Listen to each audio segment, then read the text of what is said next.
Alors, j'étais déjà revenue là-dessus l'année dernière, mais simplement pour un complément d'information.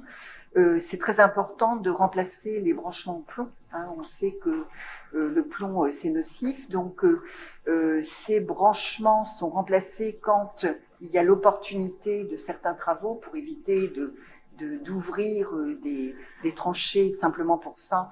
Donc, on essaye de globaliser les travaux. Je voudrais simplement savoir si les objectifs sont atteints, parce que ça dure depuis des années et des années.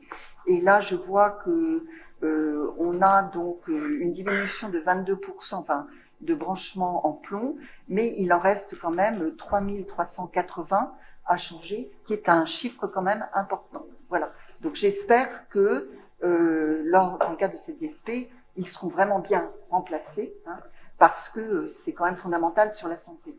Autre point, quand on voit la qualité de l'eau, bien sûr, cette qualité de l'eau, elle est mesurée par rapport à des normes, bien sûr, au niveau national, où on voit certains métaux lourds, des pesticides, mais qu'en est-il de la traçabilité des molécules chimiques, médicamenteuses notamment? Parce que de plus en plus, on se rend compte, alors j'en parle parce que je suis aussi dans la profession, mais c'est vrai qu'avec les traitements hormonaux, anticancéreux et tout, il y a de plus en plus une pollution comme ça indirecte par des métabolites de ces molécules chimiques qu'on va retrouver dans l'eau.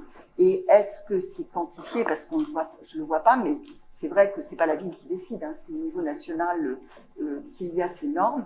Mais est-ce que c'est quand même pris en compte dans l'évaluation de la qualité de l'eau?